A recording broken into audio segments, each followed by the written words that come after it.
Monday Mirror edition of Main Street Sports Today, presented by the Tennessee Orthopedic Alliance of Columbia. Welcome in, along with myself, Maurice Patton, and Chris Yao. And as is so often the case, it's been Monday all day long. Yeah, it has. It's been a ridiculous day. Been a ridiculous weekend. Missed you guys on Friday because it started then, and it really started, I guess, Thursday. Yeah. Because Monday started early. Yeah, I didn't have my car on Thursday, and then it just kind of spilled over, and still don't have one till now. So, Snowball, yeah, I'm maybe? struggling. Yeah. I'm on the struggle bus, We are literally. we are on the struggle bus. Well, I guess probably for you, the struggle bus would be an improvement because at least you'd be moving. Exactly. Yeah, the Muletown trolley doesn't come all the way to the house. Doesn't come out that far, huh? So I got to walk to even get to that. That doesn't work for me. So That's unfortunate. We are coming to you from the Lee Company studios. Chris is actually in studio. How'd you get there? I'm test driving a car. You're test driving a car. I test drove it from the lot to my office. This is pretty genius. How'd it drive? It's great. I'm gonna go buy it as soon as we get off the air. I'm taking them a check. Well, congratulations. Hey, new to you. Well, new to me. Yes, yeah, it is definitely not a new car. Meanwhile, I am in the Lee Company studio of my own home here in Williamson County. Exactly. Here in Williamson County, which is also home to a state basketball champion as of Saturday afternoon. Woohoo! Yeah, I'm looking forward to talking about that and other state championships and Friday games, semifinals as well. It was a really exciting tournament and worthy of discussion. Worthy of our attention, and so attention we will give it. We will also be talking in the next hour to Ann Kimmel of Penalty Box Radio as stop me if you've heard this, but the Predators are on a roll. I'm telling you, man, every time we say that, though, they end up not being on a roll. So, but we have not jinxed it yet. Shh. Knock on wood. Man. Yeah, 12-0-2, baby. Yeah, but as you said, this is going to be pretty much a basketball-driven show today. We'll be talking high school basketball from the weekend. We'll be talking college basketball from the weekend. NCAA basketball coming up. I like this one item in the run of show. Greg Sankey is the worst? ? You might can remove that question mark. Yeah, it's friend of the pretty show, well Greg documented. Sankey. I hate to drop the hammer on him, but he kind of deserves it. Now, I've been sitting here going, probably not a great year for me to go to SEC Media Days. Okay, maybe it's the best year for me to go to SEC Media Days. Quite possibly. Because Greg, we have questions. And it might be the last year you go to SEC Media Days. Yeah, they are blackballed. Yeah. So, also we got MON-STARS.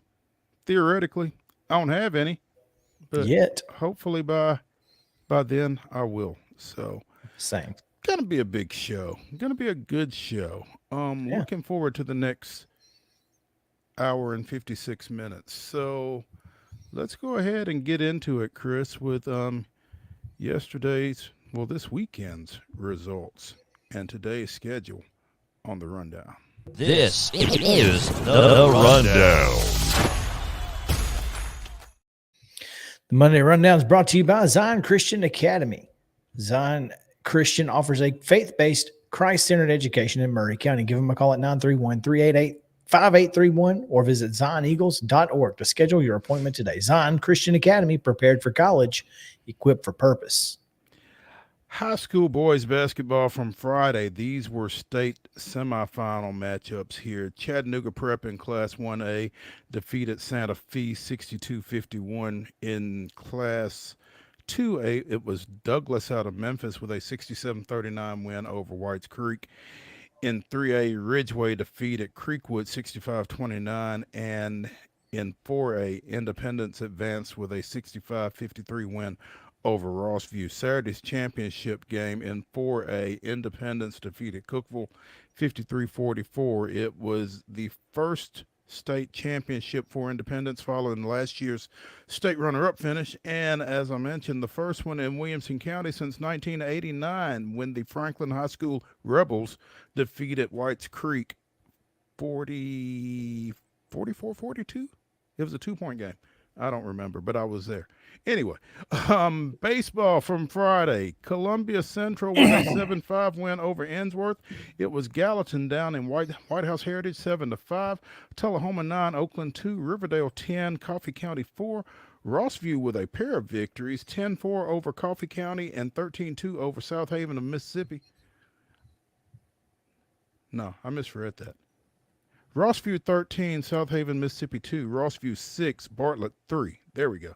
Shelbyville with a 5-4 win over Middle Tennessee Christian. It was Clarksville Academy 7, Siegel 4, Clarksville with an 11-10 pitchers duel victory over Stewart's Creek, and Fulton defeated Whites Creek 18-1. Also, Wayne County defeated Zion Christian 12-3. On Saturday, Clarksville down Blackman 5-0, and Clarksville Academy blanked Laverne 3-0. It was Mount Juliet edging Columbia 8-7. Columbia Academy with a big win over Rocket City, Alabama 7-3. It was Creekwood 5, Dixon County 2. Tullahoma 10-4 winners over Middle Tennessee Christian. Mount Juliet falls to Clarksville 2-0, and Murfreesboro Central Magnet was a 9-4 win over Greenville.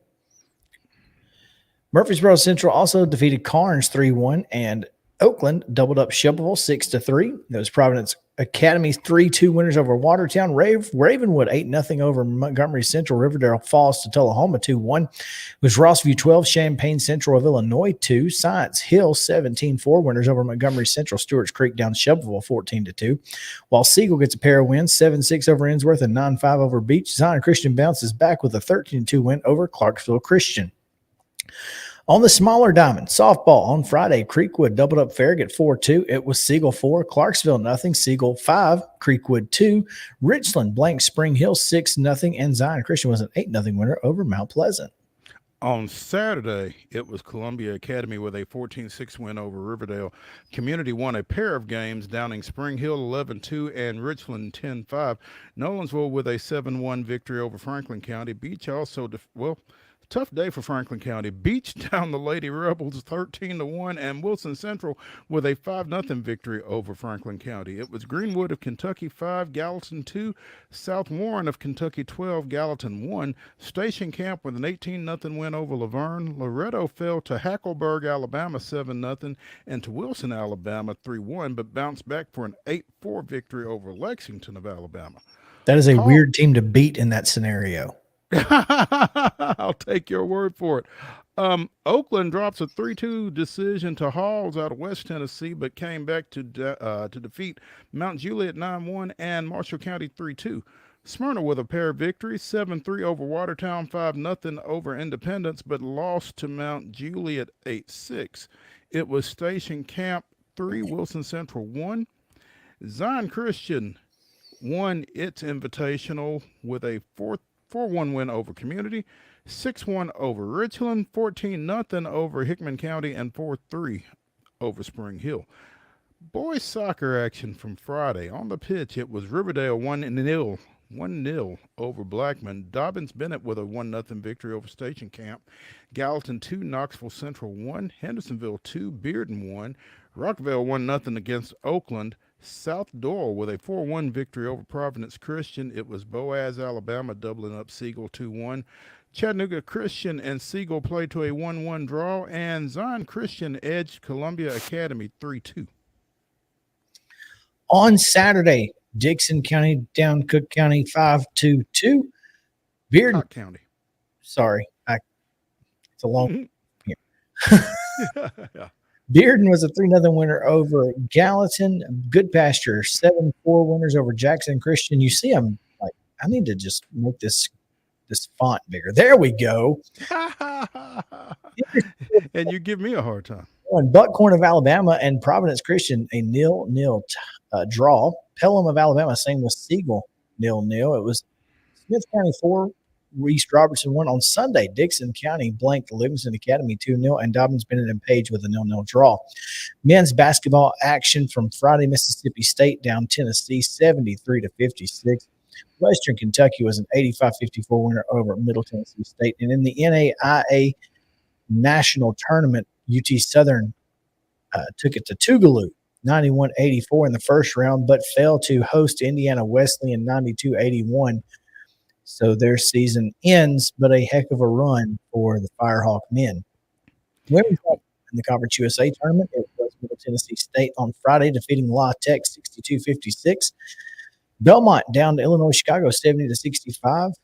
And on Saturday, Belmont's season ended, at least they may be in the basketball invitational, I'm not sure. 63-48, the final there. Missouri State takes down the Lady Bruins. And Middle Tennessee State defeated Liberty 67-51 to win the Conference USA tournament. In the NCAA Division II regionals on Friday, it was Grand Valley State 63-35 winners over Trevecca. Lady Trojans season ends there. And in the NAIA first round, Indiana Wesleyan put it to Fisk 100-69. On the ice, the Predators were a 4-1 winner over the Kraken on Saturday. In the association, the Thunder defeated the Grizzlies 118-112. And on the pitch, Charlotte gets the wrath of Nashville SC and MLS play 2-1, the final for the home team.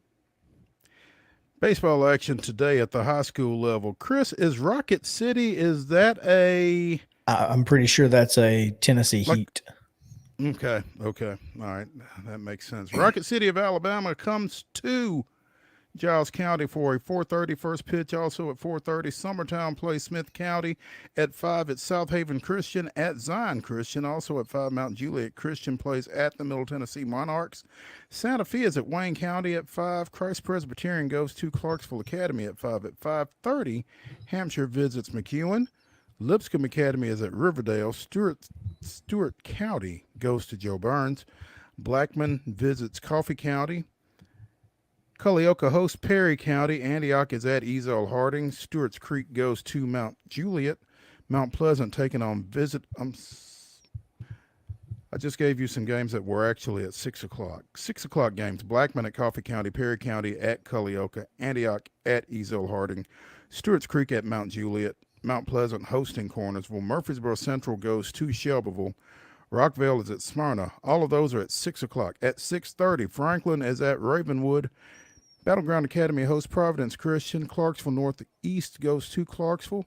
Davidson Academy hosts Kirkwood. Pope Prep is at Friendship Christian. Rocket City, Alabama, and Giles County play a second game at 6:30 or thereabouts. Marshall County is at Hume Fogg. Nolensville goes to Independence. Lawson hosts Overton. Loretto takes on visiting Lawrence County. Columbia Academy goes to Middle Tennessee Christian. Centennial is at Page, and Rossview is at Springfield. 7 o'clock, South Lamar of Alabama takes on Westmoreland. Gallatin and Siloam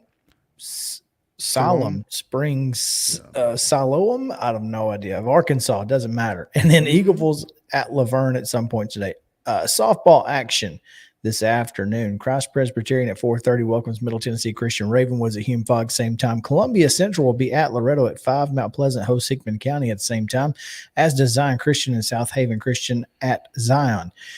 Culleoka will be at Spring Hill at 5. At 5:30, it's Giles County at Marshall County. Brentwood hosting Blackman. Northeast will be at John Overton, and Forest is at Summertown. At 5:45, Battleground Academy will be at Lawson. Columbia Academy is at Dixon County at 6. McGavick's at Laverne also at 6. Lebanon hosting Mount Juliet at 6:30, and also at 6:30 is Eagleville at Stewart's Creek. Got a couple boys soccer action today. Giles County is at Columbia Academy at 6, as is Wilson Central at Smyrna. And in the NBA, it's the Grizzlies in Sacramento. It's a 9 p.m. tip on Valley Sports. That is your rundown.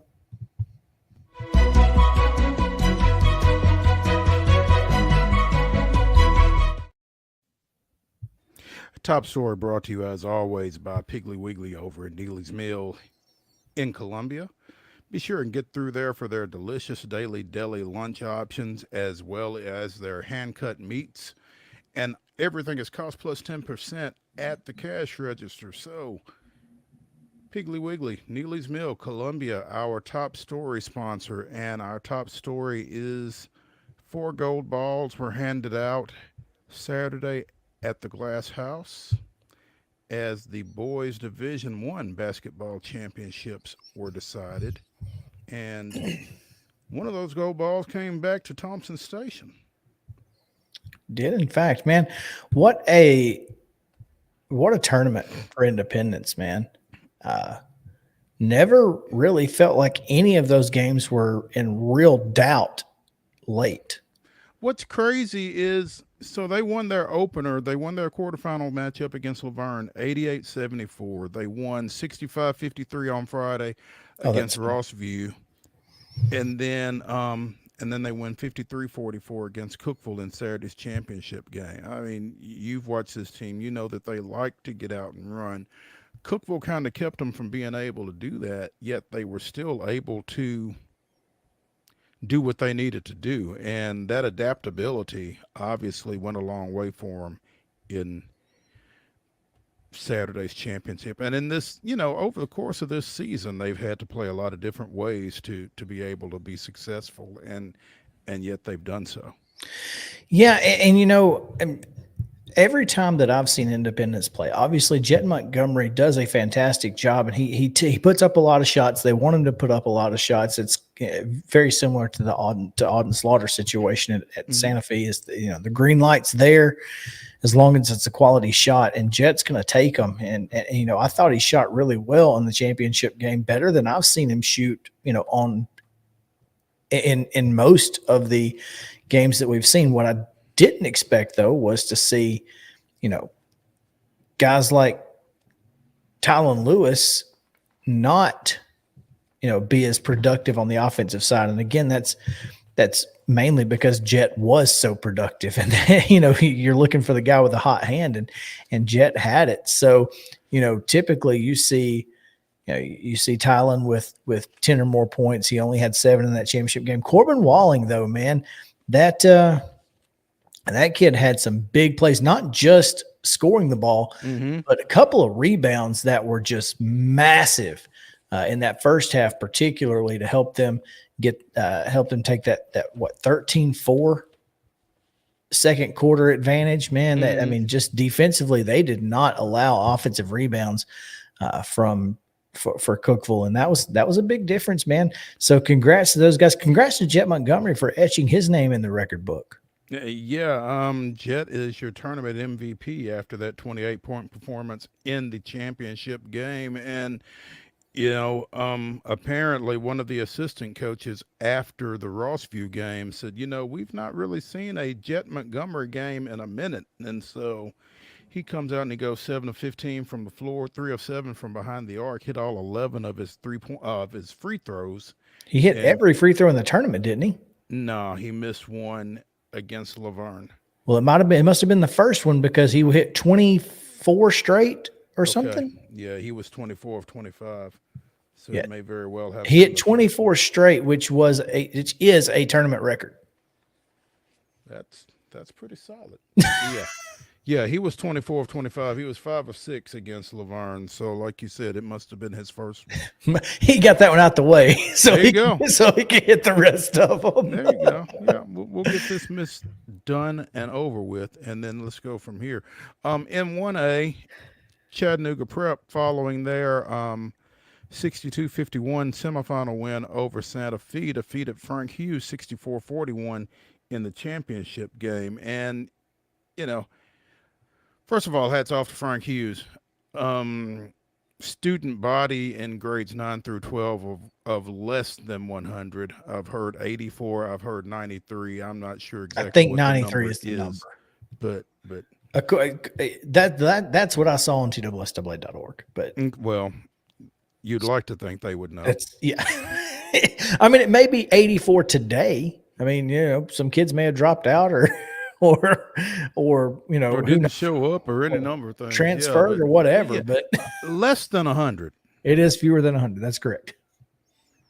and made their way to the championship game. Kudos to them, because I tell Absolutely. you, I saw that Gordonsville Middle College game in the quarterfinals on Wednesday night, 49-40.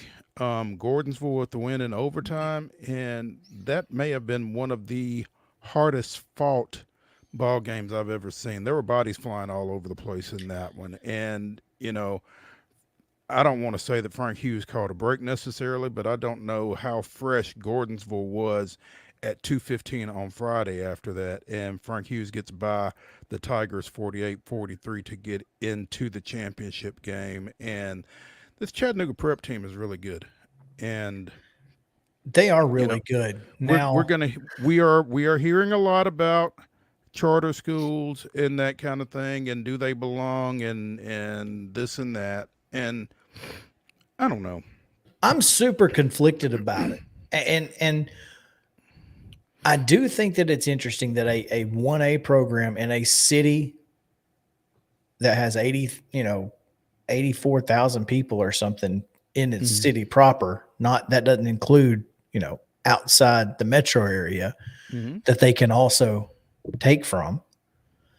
But I'm just conflicted by it. It's also an all male school, right? I don't think know. it's an all male school, which, for NBA, they doubled it, right? They used to double it when they were Division I. I think so. And so that's how they ended up in 4A in football at one point. But I'm just conflicted about it. I just don't know enough about how prep schools work and how their enrollment is tallied, and are they able to kind of manipulate their attendance numbers and that sort of thing. I don't know. There's a lot, but what really disappoints me the most about it is we don't hear about it until they're good. Well, out of sight, out of mind, right? But it's not just Chattanooga Prep that I'm talking about. I'm talking any prep school. I don't know enough about how they work. Not just Chattanooga Prep. I don't either. And so what's the really one in Memphis? Power Academy. Which one? Yeah, like Power Academy last year was in 3A. The one that started 2A. I'm sorry, in 2. Yeah, sorry. Yeah. Wherever Giles County. Giles County's 3A in football. That's why I was getting. They're 3A now. They were 2A last year. That's right. But the one that started during COVID, I just don't know enough about those things to have a legitimate opinion. But I do think that somebody ought to know and be able to, and clearly the TSSAA has had this discussion. They put them in Division I. Why? I don't know. I wasn't there. But I do think that, somebody should. I don't think there's any tuition being paid, is there? I don't know. This is my point. I don't know.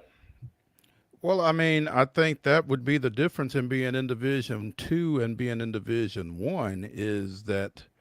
Well, then how do they pay their teachers? They're a public school? Are they a magnet school? I believe they are. They're a charter school, which is a public school. I think they're like, and as far as I know, they're like Lead Academy in Nashville or Republic or some of those other schools. Gotcha. I think. Yeah, again, they probably it's are. Like you said, I don't know. I don't know enough about it. But I figure just by virtue of the fact that they are in Division I that there is no tuition being paid. That would be my guess. So, but, obviously there's a lot of they shouldn't be in Class 1A. And again, I didn't really start hearing this until they got to Murfreesboro. Yeah, I don't have a problem with it. If they're a public, if they're similar to a magnet school, I have no problem with it. Now, I think, and that's what it appears to be. Yeah. So, Class 2A, second verse, same as the first. Alcoa for the second straight year defeats Douglas in the championship game. Tornadoes 76-67. Douglas has lost 2 games in the last 2 years. Yep, both of them to Alcoa. On a Saturday in March in Murfreesboro to Alcoa. Yeah. They're not happy about it either. That's tough. But look, Alcoa has. I said before the tournament that if anybody was going to beat Douglas, it was going to be Alcoa. Obviously, that's an easy thing to say since they did beat them last year. But I mean, even Brian at Smoky Mountain Sports was like, "Is anybody going to touch Douglas this time?" Like he's like, "I don't even know if Alcoa can touch him this time." And I said, "Well, if anybody can, it's going to be the Tornadoes." And clearly, that team is just loaded with talent, loaded with great players. And start with Penn State signee Javen Carter. Yeah, that kid is just insane. Yeah. So, and you know what? No one's taken anything away from Alcoa this week. No columns have been written. I know at least one assistant football coach who will be relatively happy that that's the case. There you go. Based on comments that he made to me at the state wrestling tournament. What a great basketball game, though. Just that might have been the best game of the of Saturday. Mm-hmm. And in 3A, Knoxville Fulton continues to be a runaway train. Did they not? They won it last year as well, did they not? Oh, that I don't know off the top of my head. I feel like they did. They defeated what I thought was a pretty good Ridgeway team. I saw a little bit of their game against Creekwood on Friday, and Fulton just they did win it last year. Fulton beat them 68-47. 21-point win in the championship game. So, East Tennessee flexing its muscle on the hardwood with 3 of the 4 Division I boys championships. Good for them. And I think that's I think these charter schools and prep schools have made a massive difference in the parity among Tennessee high school basketball. I mean, because the big name kids that would be at those big time Memphis schools just aren't there because they're playing at at some big time prep school or getting ready to go to college at the D1 level, and they're not doing it in Memphis at a public high school. All right. So I don't know if that's great for the overall view of Tennessee high school basketball, but I think it certainly makes for more entertaining tournaments at the Glass House just because you're not going in with the Memphis team's going to win and there's nothing anybody can do about it, kind of like it used to be at times. Well, it's not the Memphis team's going to win and there's nothing anybody can do about it. But at this point, it's kind of Alcoa and Fulton are going to win and there's nothing anybody can do about it. So, well, I guess I'm not sure. But you can take that for a little while. I'm not sure what parity is being. Well, you can take that for a little while. Why, you can take a couple years. Well, I think you can just take it for a couple of years. It's not, been a decade or more of dominance, I mean, once you get to, if Alcoa wins 10 straight basketball championships, some columns might get written. But I don't know that they're necessary. At least, I don't know. I mean, that's Alcoa is a hot button topic. Chattanooga Prep is going to be a hot button topic. I don't know that you're going to necessarily talk about Fulton, but maybe. I don't know. Yeah, no, I mean, but overall, I just felt like I didn't feel like Alcoa was going to win and there's nothing you could do about it. I mean, I thought Douglas had as good of a shot as anybody was going to have. You would certainly like to think coming in undefeated, coming out of Memphis. Yeah, I mean, but there was a question mark, I guess is my point. Yes, the same team won it, but there was a question mark, and there was definitely a question mark in 4A because I don't think heck, Cookeville had to come from way behind in the first half to get past Maryville, and then Bartlett, struggled with Brentwood and then ended up getting beat by Cookeville. It was just nationally ranked Bartlett. I think, yeah. I think Bartlett was probably the favorite coming into the week, and they don't even get to Saturday. Well, and heck, they almost didn't make it out of the region. I mean, they had that last second shot in the region quarters that ended Whitehaven's season. Mm-hmm. So, I mean, heck, it's to me, 4A particularly was a crapshoot. And I mean, obviously, I think Independence had every, I think they felt like they were going to get to the championship game. I certainly felt like they were going to, and once they got there, you didn't know Cookeville had just beaten Bartlett. Right, It was a really good Saturday. Yeah, absolutely. Great tournament from Wednesday on. I enjoyed it. It really was. We're going to keep talking basketball, but we're going to ratchet it up a notch when we come back here on Main Street Sports Today, presented by the Tennessee Orthopedic Alliance of Columbia, talking little Field of 68, which gets started tomorrow night, actually. So stay with us here in the Lee Company studios when we come back.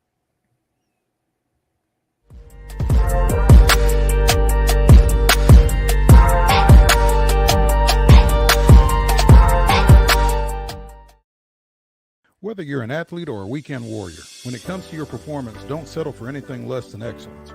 We're proud to announce that Mid-Tennessee Bone and Joint Clinic is now Tennessee Orthopedic Alliance of Columbia, where we are redefining sports medicine and orthopedics. Tennessee Orthopedic Alliance's team of expert sports medicine physicians understands the unique demands of your body.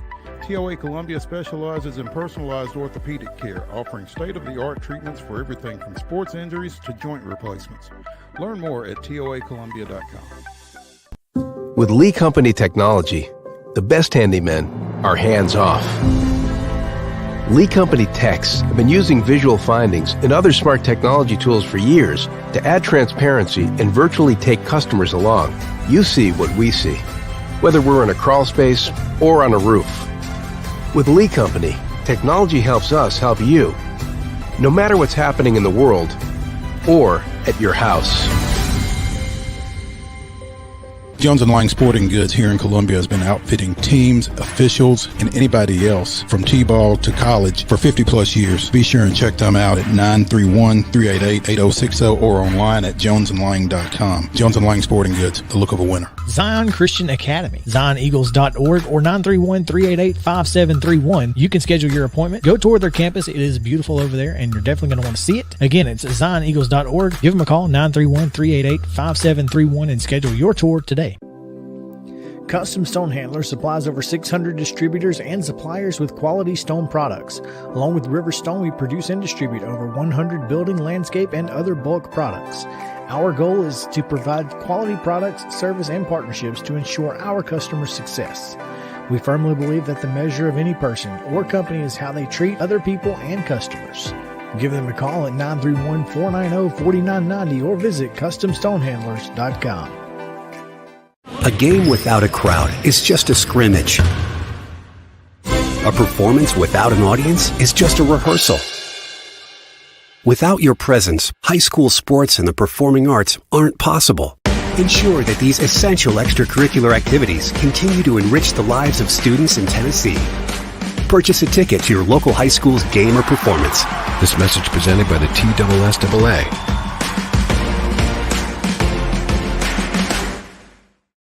Piggly Wiggly, located in Neely's Mill Shopping Center, is Columbia's locally owned and operated Cost Plus 10 grocery store dedicated to serving the community with low prices and smiling faces. Piggly Wiggly offers fresh, hand-cut meats daily as well as daily hot plate lunches from their deli counter. You're certain to see smiling faces and a helping hand when you're here at Piggly Wiggly. Come by and check out our fresh produce, high-quality meats, and more. Down home, down the street, we'll see you at the Pig. We thrive under the lights. A city of performers. Putting on one heck of a show. Headlining night after night. Welcome to Smashville.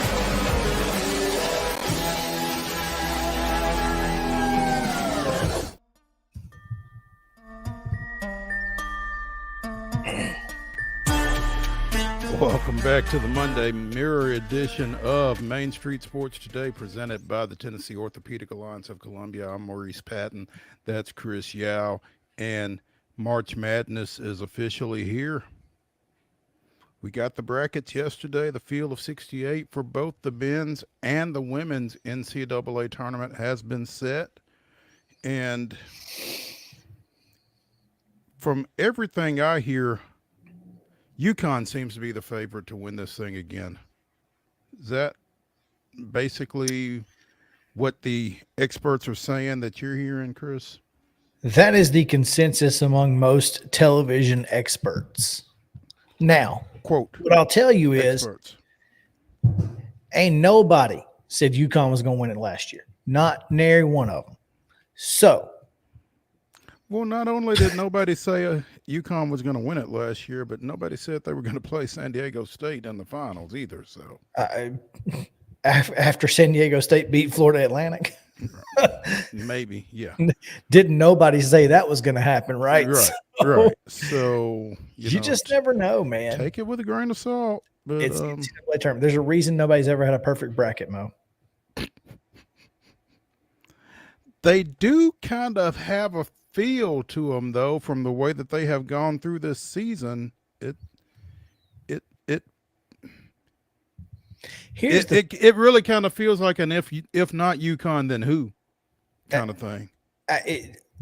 Literally anybody. I mean, this is my, I mean, I'm going through my bracket and I'm sitting here going, I'm taking chalk the whole way, because if I pick an upset, it's going to be the wrong one. and the problem is this. The problem is that we've talked about it all year. This NCAA tournament is going to be the craziest tournament we've ever seen. It just is. I'll tell you though, as I listened to the reveal last night and looked at the way these pairings fell, if there's going to be upsets, it feels like they're going to be in the South. Wait a minute. Not the South, the Midwest, wherever it is that Purdue is. The East is where all the big time seeds are. The top four seeds in the East just got screwed, all of them, but including UConn. Yeah, they did not make it easy for UConn. I'm sorry. In the Midwest, though, is where you've got that. You've got a couple of double-digit seeds that look really dangerous. I think Samford was dangerous anyway just because of the way they play, but then you're playing a Kansas team that, as we talked to Jerry Palm last week, they're beat up. Hunter Dickinson is questionable, I guess. They've got some injuries that they're dealing with. They got blitzed in the Big 12 tournament. Samford's going to give them trouble. And, McNeese and Will Wade. That's an upset I picked. That's an upset I picked. Well, and the thing is, this isn't your this isn't your older brother's Gonzaga. Well, but they have been playing as well as anybody of late. I will give them that. Mm-hmm. They have played. I mean, they went on the road and beat Kentucky. They just. I just feel like they're playing really, really good right now, but it's still Will Wade. And I think he's one of the best coaches in the country, cheater or not. That's the trouble I have with him.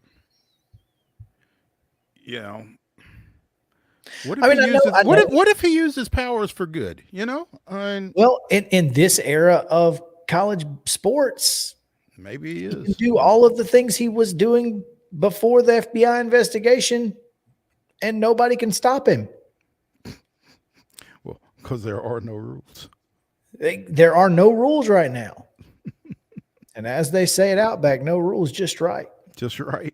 For Will Wade. It's literally the wild, wild west out there right now. Yeah. And so for me, I think he's as good of a coach as any, and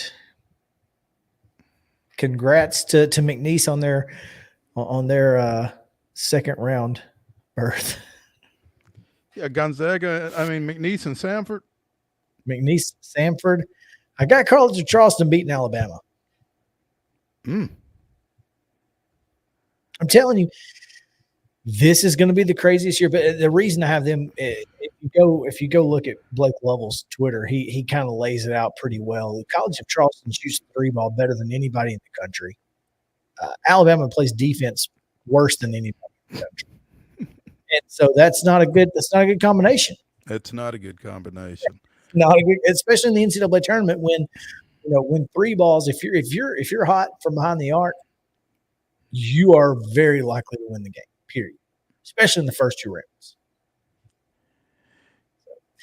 Yep. I think my biggest thing from the committee standpoint, Iowa State should have been the last one seed. You knew they weren't going to push North Carolina off the 1 seed. I mean, maybe you knew that. Okay, but they were 2-1 against Houston this year. So why is Houston get the if Iowa State is a 2 seed, how is Houston a 1 seed?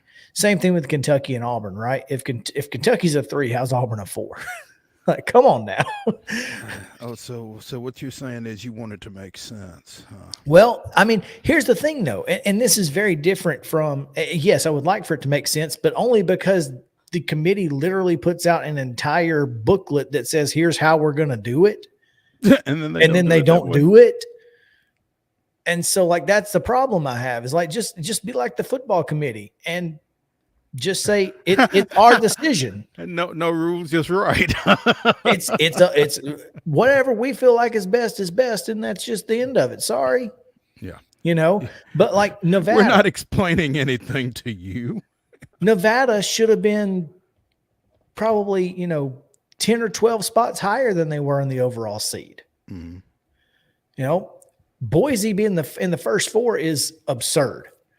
They underseeded the Mountain West at every single turn. And I just don't get it. So I don't know. And Virginia getting in. Virginia getting in at all was ridiculous. And Indiana State not getting in. And let me tell you who's the angriest today. The angriest team in all of the NCAA tournament is whoever's got to play New Mexico. Because New Mexico is probably a Sweet 16 level team. And I'm trying to find, I think they're an 11 Clemson. seed. They are. They open against Clemson. Clemson's pissed. Pissed. Baylor too. What you mean? Oh, yeah, they're pissed. Yeah, they show Clemson when New Mexico's name pulled up, and they probably was like, what? But here's the thing: they won't be. They're already on upset alert, so maybe that helps. But the ACC was down as a whole, and I'm just not sure that there's any ACC teams that I just love. Outside of North Carolina, just because they're a 1 seed. I tell you what, I'm excited to see what NC State does. I am a DJ Burns fan. How about that? That poor fan base was ready to fire him about 4 months ago. And now he's got an automatic extension. Mm-hmm. He's got $400,000. Kevin Keats pulled a Flavor Flav. They got to pay me, boy. But that wasn't even the best coaching performance of the weekend. Dan Munson, going from getting fired on Monday, they let him coach the conference tournament. I think he's still getting fired. Oh, but they let him coach the conference tournament, and now he's in the NCAA tournament. Whoa. Yep. Dan Monson's pulling an Antonio Pierce. My resume is on the hardwood. But you want to fire me, and I've not lost since you did. Well, and so here's the thing about that is you had to know, if you're Long Beach, you had to know, like, you had a chance to win. You were the 4 seed. It wasn't like you were the 9 seed in the tournament and you were in the play-in game and you were going to get, beat in the first or second round and that was it. No, you're the 4 seed. You had a chance to win this thing. Don't fire him until I will tell you this though, and this goes back to Jeremy Foley, the old Florida AD. What should be done eventually must be done immediately. Well, and here's the thing. If you don't fire him and then he goes out and wins, you can't fire him. I.e. Georgia and Dennis Felton. Oh, the yeah. year that they had the tornado at the Georgia Dome. And they won the stupid tournament. And they wanted to fire him. He wins the SEC. Couldn't fire him. Goes to the NCAAs, couldn't fire him, and then they're dismal to start the following year, and they finally have to fire him anyway, mid-year. Yeah. And could have had a full search and all of those things. Yeah. So, but what a wild turn of events. And, Ohio State going with the interim guy, Chris Jake Diebold Diebler. or Jack? No. Jake Diebler. Diebler. I knew it was Diebold or something. Diebler, yeah. But yeah, I mean, this has been a wild week. And when you talk about March Madness has been. It ain't all on the floor. Not everything. No. So this is going to be nuts, man. I think Spokane got some exciting stuff. If UAB Auburn matchup potentially in the second round would be fun. I think James Madison and Vermont could both win. James Madison and Wisconsin, Vermont, Duke, both of those could win and find themselves in the second round. Wouldn't that be funny? I mean, yeah, there's some interesting stuff out here. Like you said, Kansas Samford is absolutely an upset special. We got to talk for a second about the women. We're probably going to need to talk about them more later in the week because we're not going to have time to talk about them as much as they deserve. But Middle Tennessee gets an 11 seed. They go to Baton Rouge, take on 6 seed Louisville. I saw them beat Louisville at Murphy Center last year with Haley Van Lith. I don't think Louisville is any better this year. This is a winnable game for MTSU. And then they would play the winner of LSU and Rice in the second round. So keep an eye on the Lady Raiders. Tennessee got a 6 seed. Make sure to tell Calvin White and him, to make sure they secure their laptops. Make sure to lock the car door. Well, the door was locked, Chris. I'm just saying, at least don't make it any easier. Put their laptop in the trunk. Yeah, in the trunk or something. But I will get with the MTSU press corps and remind them, particularly if they're in New Orleans. Yeah, Tennessee is a 6 seed playing Green Bay in the NC State cluster. I guess NC State is the 3 seed. They will play Chattanooga. How about them Packers? Oh, not the Packers. They're not the Packers. I'm not sure what they are, but they're not the Packers. And Vanderbilt has a play-in game, but did not expect that. They got a 12 seed. Actually, you got 2 SEC teams playing in the first 4. It's pretty wild. And UT Martin as a 16. Of course, UT Martin. Yeah. Yeah. I don't think Southern Indiana would have been a 16. I don't think so either, but UT Martin plays Holy Cross in a first 4 game. Vanderbilt plays Columbia in a first 4 game, and I think that winner, they are 12 seats. The winner will play Baylor. Yeah. I'm going to tell you, I think that's a winnable game for Vanderbilt. Both of those. Certainly Columbia and probably Baylor as well. I agree. How about Chattanooga, Tennessee potential? If Chattanooga was to pull the big upset, Tennessee, Chattanooga, and Raleigh. In Raleigh, let's go. That'd be interesting. Yeah. What about? Let's see. I saw Alabama and Florida State in the that's an 8-9 game out in Austin, and they got the 4th number 1 in Texas. So Texas was the number 4 overall seed. Mm-hmm. I was really a little surprised that Stanford didn't hang on to that. They are the number 2 in that same region. Why are there 2 sites for the women when there are 4 for the men? I don't understand. Are they trying to boost attendance? Is that? Yes. That is the goal. It's interesting that now this is the case, because I think if there were a time where the women could sustain 4 regional sites, it is now. Mm-hmm. And so I'll be curious to see how that plays out going forward. Yeah.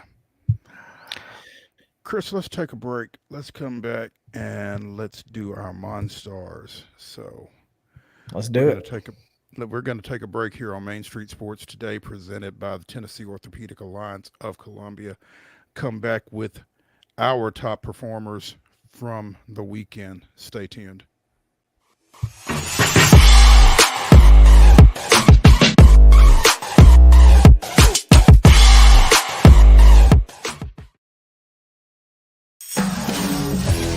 We thrive under the lights. A city of performers, putting on one heck of a show. Headlining night after night. Welcome to Smashville.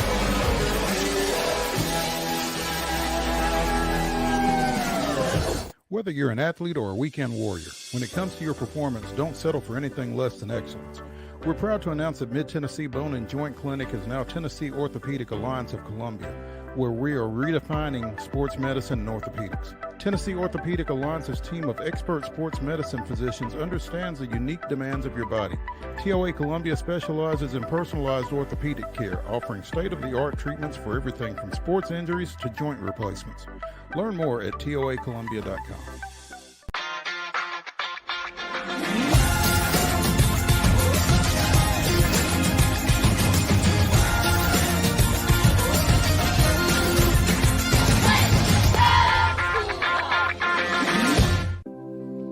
Custom Stone Handler supplies over 600 distributors and suppliers with quality stone products. Along with River Stone, we produce and distribute over 100 building, landscape, and other bulk products.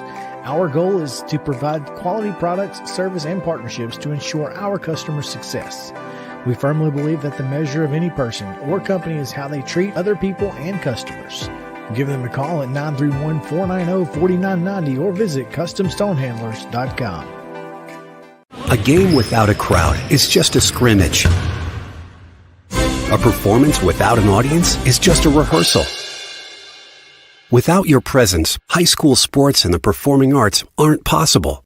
Ensure that these essential extracurricular activities continue to enrich the lives of students in Tennessee. Purchase a ticket to your local high school's game or performance.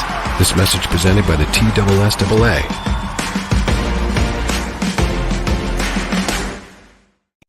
With Lee Company technology, the best handymen are hands-off. Lee Company techs have been using visual findings and other smart technology tools for years to add transparency and virtually take customers along.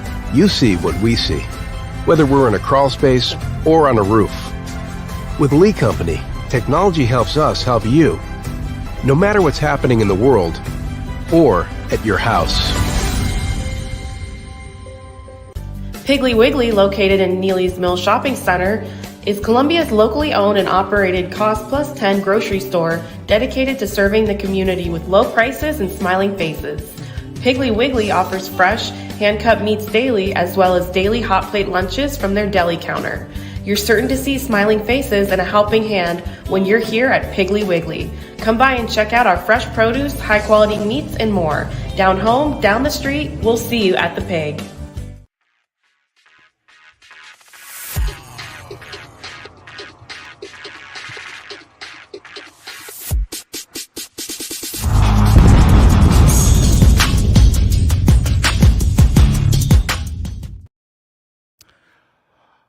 Welcome back to the Monday Mirror, and it's time for MON-STARS, our top performances from the weekend in sports. Yeah. Go ahead and get it started. Yo. Yow. Well, I'll go with Jet Montgomery then. 28 points in the state finals, 24 of 25 from the line in the tournament, 24 straight to be a MVP in the Class 4A tournament. Obviously a solid pick. I'm going to go with our other hometown hero. Alden Slaughter in 2 state tournament games averaged 35.5 points, 14.5 rebounds as Santa Fe won their quarterfinal before losing to the eventual champion Chattanooga Prep. In that one, all he did was score 41 points with 14 boards. It's a pretty good day. Pretty good day to not be a Mr. Basketball finalist. Man. Yeah. Yeah. Just a reminder. I don't think that'll be a problem next year. Not one of the 3 best players in the state in 1A. That's what they tried to tell us. That's what they did tell us. How about Terrence Shannon Jr., Illinois guard, who had 40 in the win against Nebraska on Saturday and just followed that up with a 34-point performance in the Sunday championship game. Yeah. He was only 34 against Wisconsin, huh? He had 28 on Friday, 40 on Saturday, and 34 on Sunday. That's a weekend. Wait a minute. Right there. Give me that again. 28, 40, and 34? That's right. 68. It's 102 points in 3 games. 100. It's 100. I know that. It's 102. I don't know what the next one is, but it's 100. So he averaged 34 in 3 games. In 3 games on 3 days, he averaged 34 points. Hey, when that good luck, Morehead State. When that guy comes downhill, he's coming downhill. Yeah, nobody's taking a charge either. He's solid. My next guy, I'm going to go to the ice. We're going to be speaking with Ann KIMMEL here later in the show talking about these guys. But Roman Yossi had a pair of goals in the Predators' 4-1 win out at Seattle on Saturday as they continue their run of their point scoring run. What, points in 16 straight games now? Is that right? At least 14. They're 12-2 in their last. Is it 12 14. Okay. All right. 12-0-2. 12-0-2. So in the last 14 games. Yeah. Okay. All right. So Roman Yossi is my second MON-STAR. My last one, let's go with Sam Surridge. Had a goal in that win against Charlotte. Too many teams with C's. Charlotte, Columbus, Cincinnati, Colorado with too many C's. Charlotte. It was Charlotte that they beat 2-1 yesterday at Geodis, and the other goal was scored by Alex Mule. Yeah, I couldn't pronounce his name, so that's why I went with Surridge. I hear you. Muyl.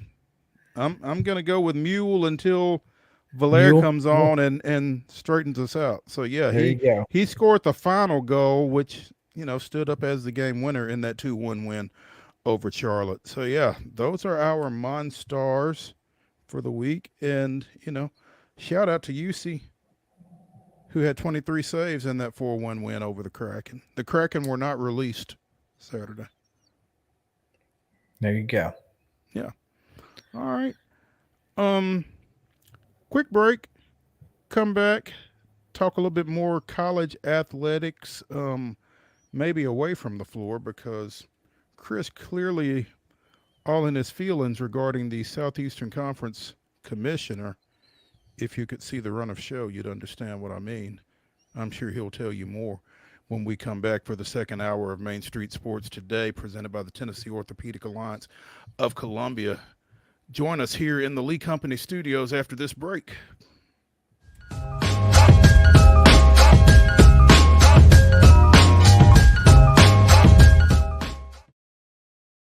Welcome to Protein Snack Shop, your destination for healthy and delicious low-carb snacks. Our specialty lies in providing protein-packed desserts that are perfect for those following a keto diet.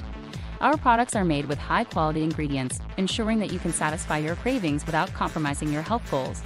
From a variety of flavors and options to choose from, you can enjoy guilt-free snacking while staying on track with your fitness journey. Don't miss out on our limited time offer. Discover Protein Snack Shop today. Whether you're an athlete or a weekend warrior, when it comes to your performance, don't settle for anything less than excellence. We're proud to announce that Mid-Tennessee Bone and Joint Clinic is now Tennessee Orthopedic Alliance of Columbia, where we are redefining sports medicine and orthopedics. Tennessee Orthopedic Alliance's team of expert sports medicine physicians understands the unique demands of your body. TOA Columbia specializes in personalized orthopedic care, offering state-of-the-art treatments for everything from sports injuries to joint replacements. Learn more at toacolumbia.com. With Lee Company technology, the best handymen are hands-off. Lee Company techs have been using visual findings and other smart technology tools for years to add transparency and virtually take customers along. You see what we see, whether we're in a crawl space or on a roof. With Lee Company, technology helps us help you, no matter what's happening in the world or at your house. Jones & Lang Sporting Goods here in Columbia has been outfitting teams, officials, and anybody else from T-ball to college for 50 plus years. Be sure and check them out at 931-388-8060 or online at jonesandlang.com. Jones & Lang Sporting Goods, the look of a winner. Zion Christian Academy, zioneagles.org or 931-388-5731. You can schedule your appointment. Go tour their campus. It is beautiful over there, and you're definitely going to want to see it. Again, it's zioneagles.org. Give them a call, 931-388-5731, and schedule your tour today. Piggly Wiggly, located in Neely's Mill Shopping Center, is Columbia's locally owned and operated Cost Plus 10 grocery store dedicated to serving the community with low prices and smiling faces. Piggly Wiggly offers fresh, hand-cut meats daily, as well as daily hot plate lunches from their deli counter. You're certain to see smiling faces and a helping hand when you're here at Piggly Wiggly. Come by and check out our fresh produce, high-quality meats, and more. Down home, down the street, we'll see you at the Pig. We thrive under the lights. A city of performers. Putting on one heck of a show. Headlining night after night. Welcome to Smashville.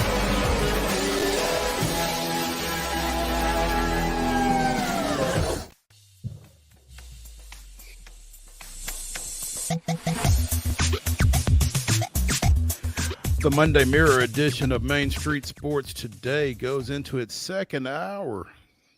Presented to you by the Tennessee Orthopedic Alliance of Columbia, Chris Yao, Maurice Patton. Segment 4. Greg Sankey is the worst? Question mark. First, I got to give a shout out to old geezer. Yeah. He's over here killing us right now. Scalpers are paying $20 to get folks into the SEC finals. I don't know.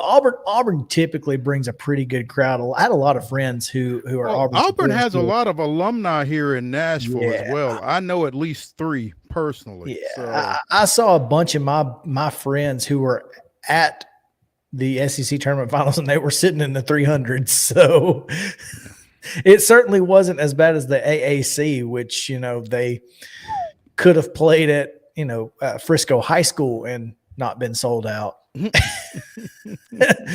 But congratulations to AK, though. Congratulations to Andy Kennedy, baby. Yeah. Oh, man. Anyway. Yeah. Yes. Greg Sankey, the worst? Question mark? Is there, like you said, is there a question mark there? Remove that question mark. And yeah. Look, Kyle Tucker of The Athletic wrote a story, and here's the one quote that needs to be dissected, and we should post it on Times Square and mock for years to come. What would Sankey say to the many people who believe the NCAA tournament is perfect just as it is and are pleading for its leaders to leave it alone? The first time I made a comment, within 2 minutes, people said that's the worst idea. He continues, well, that's actually not an intellectual exercise. I hope there's some effort to think things through. You have to give credit to teams like St. Peter's a couple years ago, Florida Atlantic's run. These are great stories, and certainly we want to respect those stories, but things continue to change. There's nothing with a review. See, hey, let me stop you for a second, because everything after the but is pretty toxic. It's why he's the worst. Well, that's really the end of the quote. And I think first I will say this. I am not completely against the expansion of the NCAA tournament. All right. There have been a number of teams and some conferences that have entered the Division I ranks. And I do think that a small expansion would not be a negative. I do think it would be a negative if similar to the college football playoff, it were, or to what they tried to do with the NIT, only allowing power conferences to be in those extra 8 to 10 slots, or however many slots there are, probably 8. Right. I would think. Then, to me, I just feel like it's not a terrible idea on the surface. What I do think is that if someone tells you in the first 2 minutes it's a terrible idea, it's probably a terrible idea. And messing with the NCAA tournament too much, then calling out folks like St. Peter's and Florida Atlantic and saying that, we respect them, but we don't want those stories anymore. Give me that story over the number 10 team from whatever power conference it is that's going to get in instead. I think Matt Brown said it best. He really did. And, it's not March Madness without madness. And no one cares if, let's say, NC State defeats Syracuse. Yeah, there were some people talking about it, but we're not having a conversation today about how incredible that run was, and it was the biggest upset ever, or whatever. I mean, people across the country aren't really having that conversation today. People across the country were talking about Gonzaga in 2004. They were talking about St. Peter's 2 years ago. They're talking about Florida Atlantic all the time last year because they made it to the Final Four. And they're talking about Indiana State not getting in. That's right.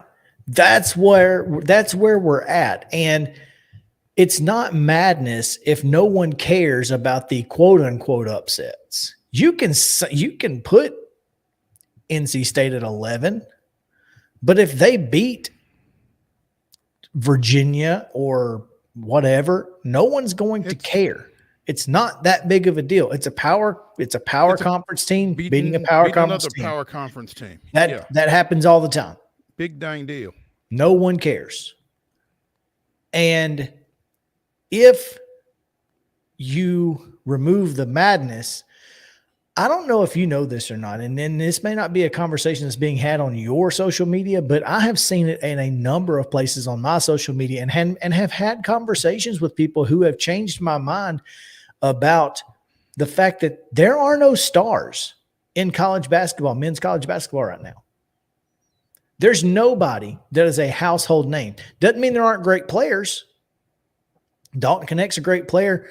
RJ's a great player. Hunter Dickinson is a great player when healthy. I mean, there are some great basketball players, but there's nobody at the level of Caitlin Clark, Angel Reese, and Juju some Watkins. of these Juju. There just aren't. People know who those people. If you said those names right now to a casual person walking down the street, they're going to know who that is. They have no idea who Dalton Connect is. If you say their first name. Yeah. If you say Caitlin, if you just say Angel, if you say Juju, done. They know who you're talking about.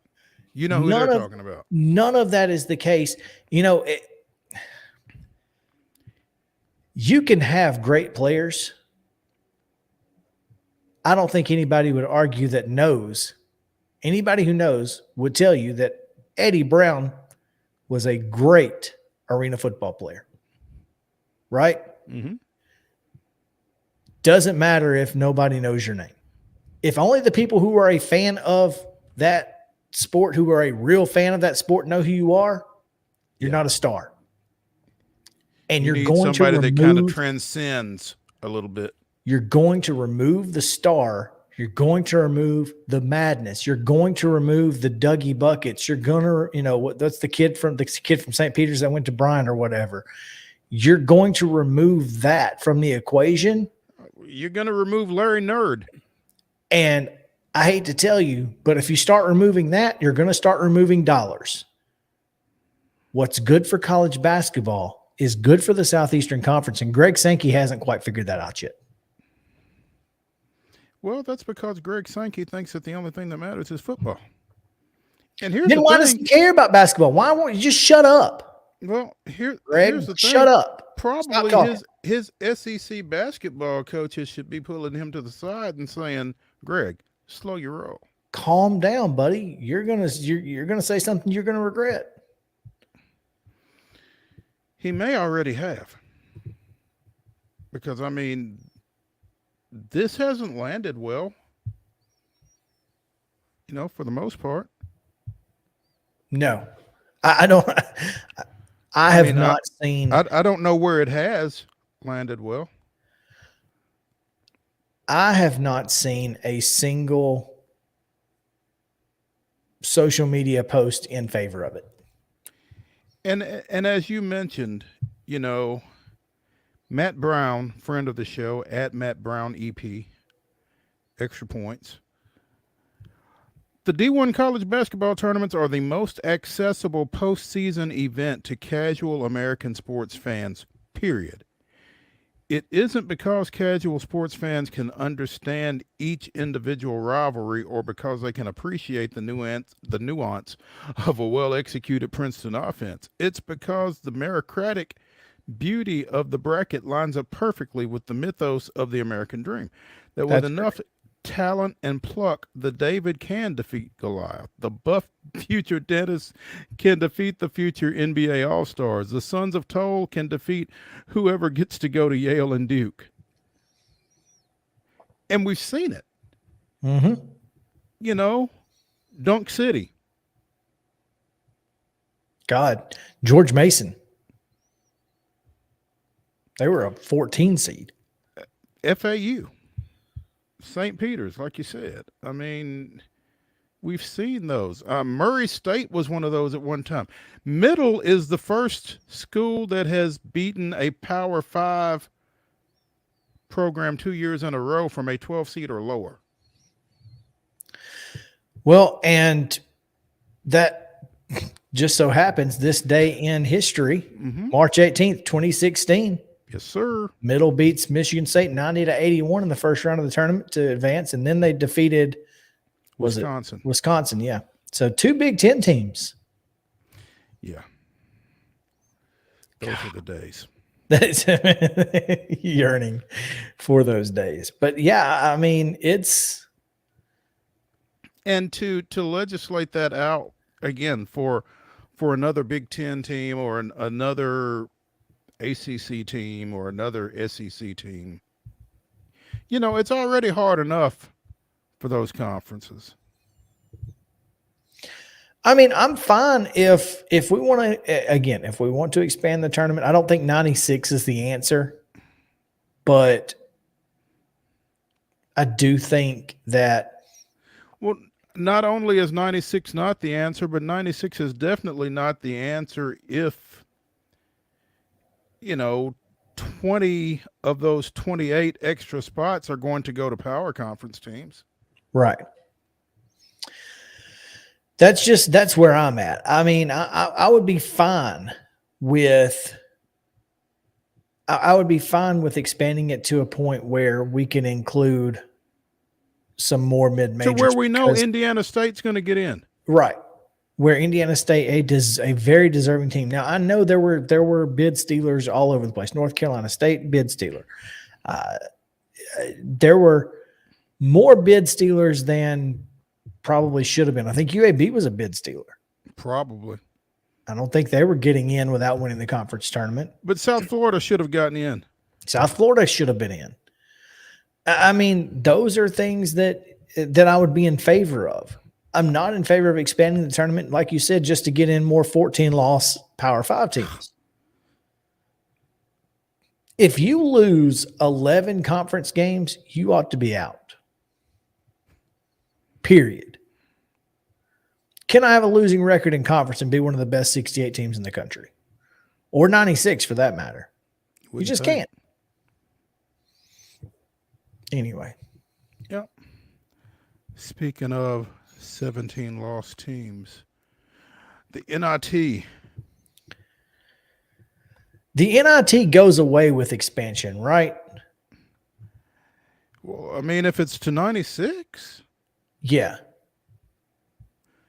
Because, I mean, it's bad enough when people say that you're playing for the title of the 69th best team in the country, which, you know, isn't necessarily true, but that's certainly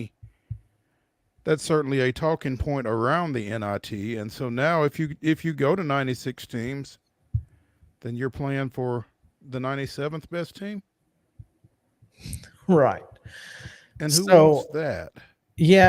And you know, I think all these teams opting out, which by the way is horse manure.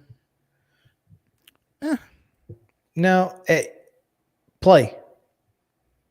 If you're a coach and you're opting out, well, here's the thing. I will say this because I have seen teams play in the NIT that did not play in the NIT. And if you're not going to play, if you're not going to take it to heart, if you're not going to be serious about it, decline the bid. Don't waste my time. I would rather players opt out. I'm okay if a player opts out. A team, I don't know. If you've got enough to field a team, 8 to 10, I think you ought to play. I really don't know why you wouldn't play for much the same reason that I don't know why you wouldn't play in a bowl game if you have the opportunity to do so. I mean, it's that much more chance, you know, to play, to practice, to develop. And here's the thing. You've got seniors who, if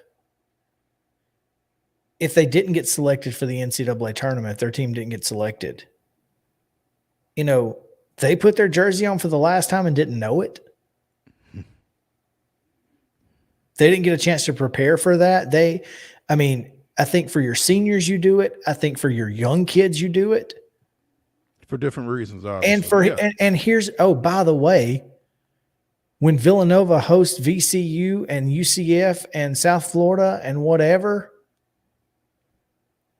guess what you're doing with the transfer portal? Those are on-campus visits. Listen, if the transfer portal is bad, it can also be good. I mean, the fact that by the way, the fact that South Florida was not a top 4 seed in any region is insane. They are traveling to UCF, 17 and 15 UCF out of the Big 12. That's ridiculous. But anyway, Tom Crean had a rant. Say what you want to about Tom Crean, but I think that he kind of nailed it. I think staffs are big enough that you can handle recruiting in the transfer portal. If players want to opt out, let them opt out. But if you're a team and here's the thing, why is the NCAA allowing it? NCAA owns the NIT. Why are they letting them opt out?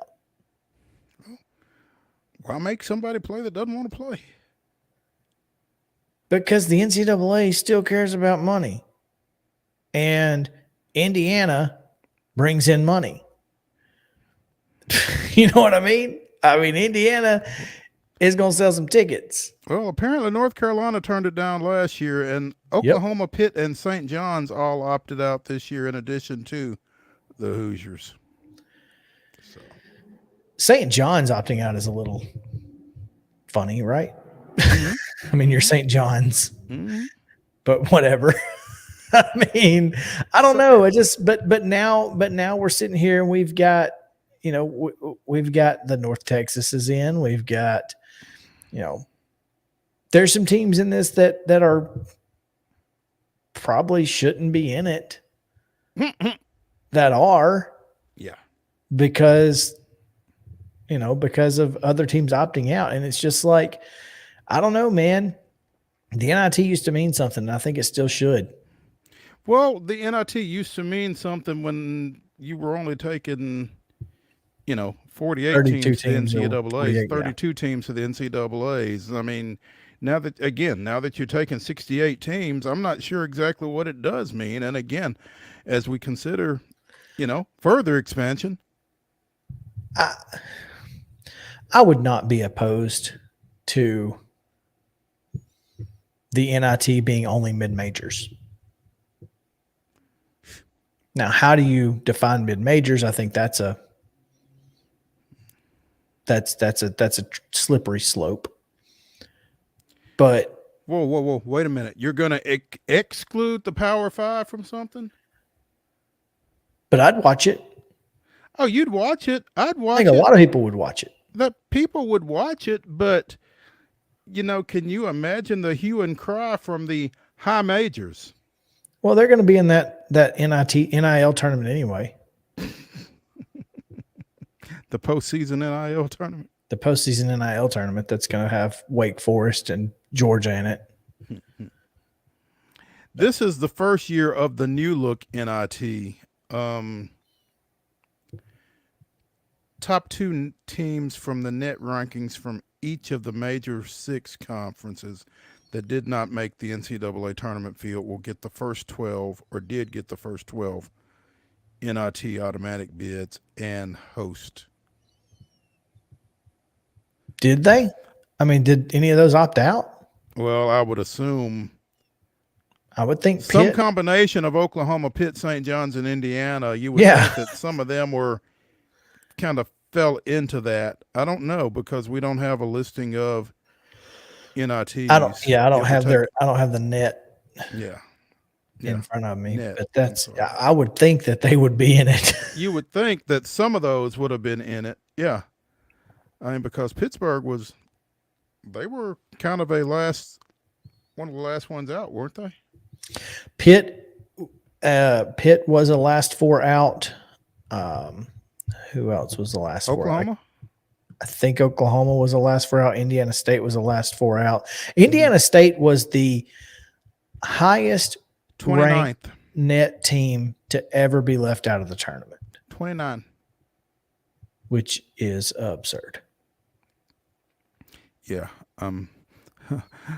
Speaking of rants, we have Joe Sullivan tomorrow. And I'm sure he'll be on one. I think he will, in fact. It's going to be a lot of fun to visit with him, I'm sure. Yeah. Let's step away for a second. Come back and let's do that hockey with Ann Kimmel here on Main Street Sports Today, presented by the Tennessee Orthopedic Alliance of Columbia. We'll be right back.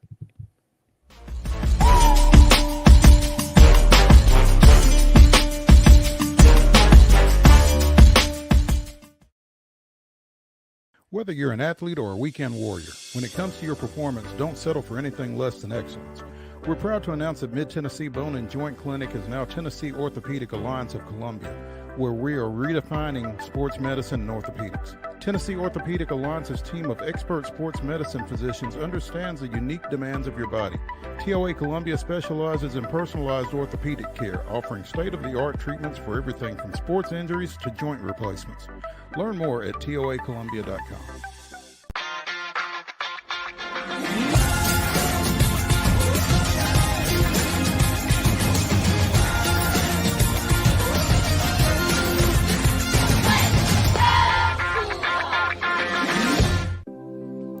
Custom Stone Handler supplies over 600 distributors and suppliers with quality stone products. Along with River Stone, we produce and distribute over 100 building, landscape, and other bulk products. Our goal is to provide quality products, service, and partnerships to ensure our customers' success. We firmly believe that the measure of any person or company is how they treat other people and customers. Give them a call at 931-490-4990 or visit CustomStonehandlers.com. With Lee Company technology, the best handymen are hands-off. Lee Company techs have been using visual findings and other smart technology tools for years to add transparency and virtually take customers along. You see what we see, whether we're in a crawl space or on a roof. With Lee Company, technology helps us help you, no matter what's happening in the world or at your house. Piggly Wiggly, located in Neely's Mill Shopping Center, is Columbia's locally owned and operated Cost Plus 10 grocery store dedicated to serving the community with low prices and smiling faces. Piggly Wiggly offers fresh, hand-cut meats daily, as well as daily hot plate lunches from their deli counter. You're certain to see smiling faces and a helping hand when you're here at Piggly Wiggly. Come by and check out our fresh produce, high-quality meats, and more. Down home, down the street, we'll see you at the Pig. Welcome to Protein Snack Shop, your destination for healthy and delicious low-carb snacks. Our specialty lies in providing protein-packed desserts that are perfect for those following a keto diet. Our products are made with high-quality ingredients, ensuring that you can satisfy your cravings without compromising your health goals. From a variety of flavors and options to choose from, you can enjoy guilt-free snacking while staying on track with your fitness journey. Don't miss out on our limited time offer. Discover Protein Snack Shop today.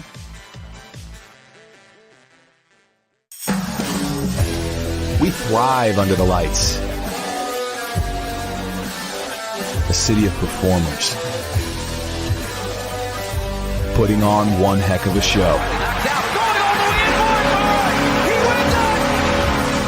Headlining night after night. Welcome to Smashville.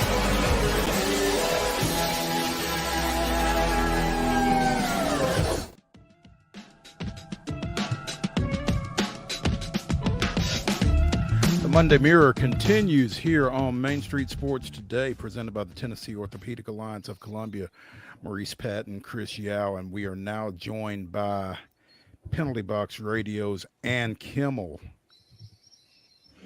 And the last few times we've had you on have been pretty enjoyable. I'm sure this one will be as well, but tell us something that we've not talked about this Predators team over this, 14-game point scoring run? Yeah, this has been a ton of fun. Of course, I credit that to you gentlemen, but talking about winning is also way more fun than talking about a 9-2 loss to Dallas. Oh, good Lord. Yeah. But yeah, this has been a really interesting run for the Nashville Predators. Like you said, 14-game point streak. They're 12-0-2. And I think one of the things that is so interesting about this run for the Nashville Predators is that so many things are coming together at just the right time for this team, where you can't just say, hey, it's this one player or it's this one adjustment that the team has made. I think the hockey gods have had mercy. And so many things are coming together at the right time for this team. And I think that is what is leading to this really exciting play, this really consistent play from the team. At what point, Ann, does it cease to be a fluke and actually the indication of a pretty good team? I almost said ball club, but a pretty good team. Yeah, I think that's a very valid question, because the expectation at the beginning of the season was, wouldn't it be sweet if the Predators somehow snuck into the playoffs? Mm-hmm. And throughout part of the season, it was, wouldn't it be sweet if this team somehow found a way to sneak in? But what you're seeing right now is a team that looks like it belongs. it doesn't seem like it would be a fluke. This doesn't seem like a team that's going to make it into the first round and get swept in the first round. So I think you have to consider that this could be a very good Predators team, but I do think some things have to continue to go right for them. I think they have to avoid injuries, which has been huge. This has overall been an extremely healthy Nashville Predators team. I think you need to keep players like Roman Josi playing as hot as he is, Philip Forsberg. You're getting excellent goaltending from UC Saros and Kevin Lankinen. So I think if you can keep these different elements going, you might have to land at, wait a minute, the Nashville Predators could actually be a really good hockey team. And this is the first year of this reset. Yeah, that's what's so crazy about it is, I don't think anybody expected, like you said, this team to be in contention for a playoff spot at least. And if they were, it was going to be a very sneak in type of performance, but that's not the case at this point. I think most people expect that Nashville's going to make the playoffs with their 82 points, no matter what happens over the next several games. But what has been their most important factor through this 14 these 14 games, other than us talking trash about them against Dallas on the show?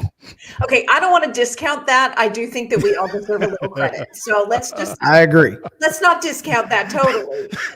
They are probably doing some things too that we need to address. I think the main thing is that everybody at this point in the season understands what they need to do. I don't think there's any confusion when it comes to individual players, when it comes to forward lines, defensive pairings, and when it comes to this whole team. Everybody understands what it takes, the level it takes to win games against top teams, Why can't they do it against bad teams then? You know what? That is such a great question. Really, that's a great question because, and I talked to Andrew Burnett this morning, saying, hey, you're on this win streak. What are the things that can trip a team up in this win streak? And he said, part of it is that focus. And if you play a game, say, I don't know, for instance, tomorrow night against the San Jose Sharks, the worst team right now in the league, and you in your mind are thinking, man, Thursday, Florida Panthers, that's what's going to trip you up. So I think it's about focus and really kind of being where your skates are. Be in the game where your skates are. And I think teams tend to, when you play a team that is worse than you, tend to think we don't have to do as much. We don't have to try as hard. This is going to come easy. And I think Nashville's seen that this season. Hopefully they've learned their lesson from that. And I think that they're in a groove where they can feel the level that it takes to be successful over this stretch. So fingers crossed we don't see it tomorrow against San Jose, but that is a very real thing with teams. And KIMMEL of Penalty Box Radio joining us here on Main Street Sports today, talking a little Preds. And over this stretch, and you talked about the fact that there have been so many different players that have kind of contributed to this success. Do you feel like there has been any one constant maybe that has been overlooked throughout this stretch? As far as a player? Yeah. Yeah, for me, really, I think you have to look at Roman Josi. Of course, the offense has been fantastic for the Predators through this run. They've outscored their opponents 57-27. So offensively, this team is buzzing, and you've got to give credit to the players for that. But I really think you have to step back and say Roman Josi is a difference maker in this stretch. And I think that's an on and off ice component. He is playing the best hockey of the season. He's having one of his best seasons, second only to that 96-point season in 2021-22. So he's really come into his own, and it's not been a smooth transition for Roman Josi.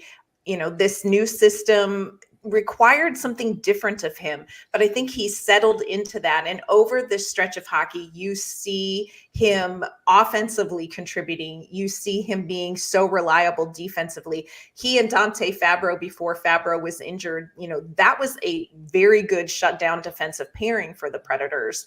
So I think you're seeing that Roman Josi game where offensively he is contributing. Defensively, he is really a force to be reckoned with. So for me, I feel like he is maybe the player who is sort of carrying the team a little bit. He's a little bit the Samwise Gamgee, I like to say, where he kind of carries the ring. And I think that is one of the reasons the Predators are on this run is Roman Josi. I think we'd all agree with that. I mean, Yosi's always been a very steady part of this franchise and this roster. So, getting steady play from him and getting what you expect out of him makes a big difference. That being said, just got a couple new faces gracing the Preds roster this week. Tell us a little bit more about about these guys from Milwaukee that we're going to see. Yeah, I'm so excited about this. Of course, Spencer Stastny, defenseman, was called up when Dante Fabro was injured. And in the game against Winnipeg, Spencer Stastny suffered an upper body injury. He is week to week. And that one breaks my heart a little bit because Spencer Stastny really is a unique player, very good defensively, very smart player, but he also skates better than almost anyone I've ever seen. I mean, you see him on the ice. He is efficient. He is fast. And I think it's a different element. So it's a little tough to see him out of the lineup. Very excited. The Preds announced today that they are bringing up defenseman Mark Del Gaizo. And this is a young man who I really am excited to see again in the NHL. He's maybe not somebody who jumps out at you off of the stat sheet. I kind of jokingly refer to him as fun size. He's 5'10", 5'11". So he's not this big, massive defenseman, but he is extremely smart. He is the hardest worker. Like Mark Del Gaizo may not be the most talented defenseman on the roster, but he's going to be the player who's going to outwork everybody else.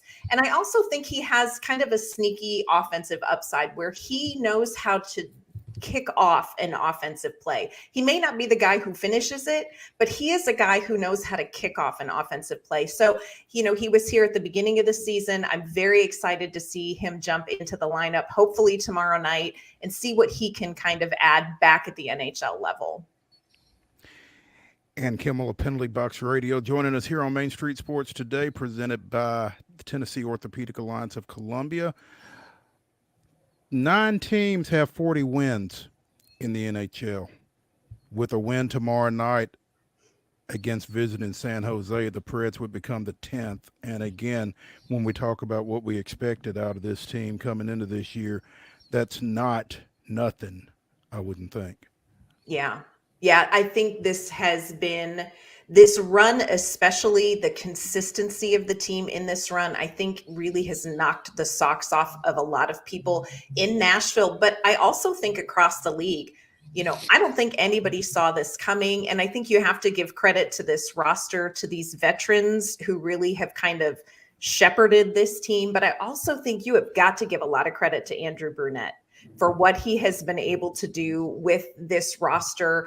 You've gotten rid of some players in the offseason, brought in some older veterans. You're trying to develop young players. And I think Andrew Brunette has done a really good job of communicating his message and communicating what he expects out of this team. Sometimes maybe it's been a little bit harsh. I'm looking at the U2 concert that didn't happen, but it's been very effective. And I think Andrew Brunette is pulling out of this team their very best. And I think he's doing it at just the right time. Preds at home tomorrow night against San Jose. That's a 7:00 puck drop. They go to Florida Thursday. And then they're at home for Detroit on Saturday and for Vegas a week from tomorrow. So 3 of the next 4 at home. Pretty friendly portion of the schedule, I guess. Yeah, it definitely helps. They struggled at home early in the season, and I think they finally figured out what they need to do on the ice and at home to make Smashville a hard place to play in. You're seeing that with their on ice play. I think the crowd in Bridgestone Arena has completely bought into what they're seeing as well. And the environment at Bridgestone is so exciting. So I'm really looking forward to seeing these games. I'm especially excited to see what they do against Vegas at home, because, you know, that's going to be a tough game. The Florida game on the road, man, Florida, you know, you talk about the Nashville Predators not being a team people kind of factored into the postseason. You look at the Florida Panthers and you think They're just as hot too. yes, this is a cup contender. So what is going to happen when these two teams face off? I think that's going to be one of those games that tells you a lot about this Nashville Predators team.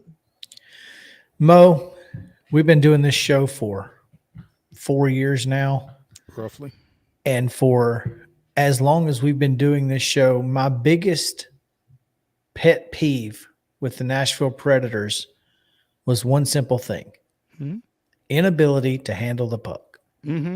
Never playing with it in the offensive zone. Well, under Andrew Brunette for the 2023-24 season, according to our friends at Bally Sports, the Predators have had the puck in the offensive zone 43.6% of the time, which is fourth most in the National Hockey League, and in their defensive zone just 37.9% of the time, third fewest in the NHL.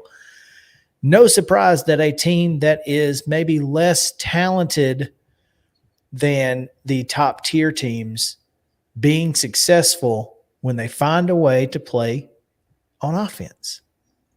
Yeah. Puck possession means something, huh? It absolutely does. And to me, it feels like this is if the Predators are able to improve the talent level over the next couple of years following this reset and continue to play hockey the Andrew Brunette way that we're seeing, this could open a real window for Nashville to win the Stanley Cup. Absolutely. And this is the style of play that you have to play these days to win the Stanley Cup. You know, Nashville played a little bit more cautious previously. That's just not going to get you where you need to go. And Andrew Brunette has introduced a style and a system. Like you said, you add a little bit more talent to this, and you have a team that's comfortable playing this way. And I agree with you. I think the window and the potential for this franchise grows exponentially. Yeah. And KIMMEL, thank you for joining us. We appreciate you and look forward to visiting with you again here soon. Sounds great. Awesome. Thank you. When we come back here on Main Street Sports Today, presented by the Tennessee Orthopedic Alliance of Columbia, it's the grab bag. A few things that need our attention, but not a lot. Stay tuned when we come back to the Lee Company studios after this.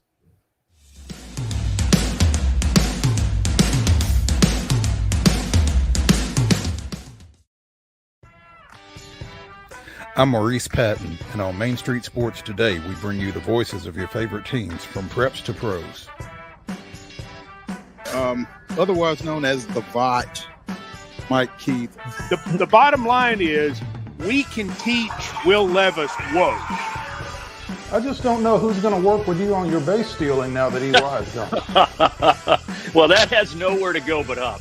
And I was just like, oh, guys, not again. Can we just bury that, burn that footage, and not bring it back? No. No. Thank you. We'll keep it going past the All-Star break, and looking forward to seeing how the rest of the season plays out. There's always a good story to tell. Can you guess where I am today, Mo? Where am I? It's not Reese Smith Field, is it? Yeah. So anytime you play Chicago, you want to win. That's just you got that right, and that's bottom line. A buzz.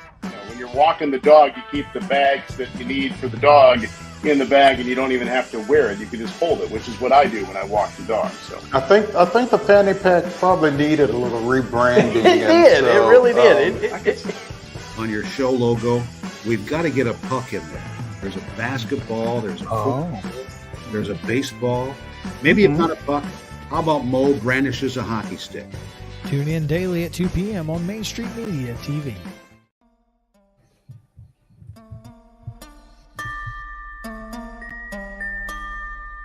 It's the the final segment of the Monday Mirror here on Main Street Sports Today, presented by the Tennessee Orthopedic Alliance of Columbia. Chris, we both paid a little bit of attention to some college baseball on top of everything else that was going on this weekend. Tennessee goes down to Tuscaloosa and drops 2 of 3 to open SEC play. How concerned? I wouldn't have known, but one of the guys in my fantasy football league is a very in tune college baseball fan and obviously an Alabama fan. So that's okay. Yeah. I didn't even know we won Friday until he started talking about who won Saturday. I'm like, why didn't you tell us who won yesterday? Oh, wait. No, he was trying to whistle past that one, huh? Yeah. Didn't whistle past the series, though, as they did take 2 of 3. I mean, the only thing that I saw, Kavaris Tears, man, with an absolute bomb on Friday to help Tennessee win that one. He does that. Kavaris doing Kavaris things, apparently. But yeah, they are they're 1-2 after the opening weekend. Better than last year's opening weekend when they were 0-3. Well, yeah. Getting swept at Missouri. Well, then this is better. This would be better then, wouldn't it? Yeah. So I don't know what you read into the first weekend of conference play. I guess if Vol fans are anything like Braves fans, and then the sky is falling and the season is over, right? That's been the consensus. Yeah. Yeah.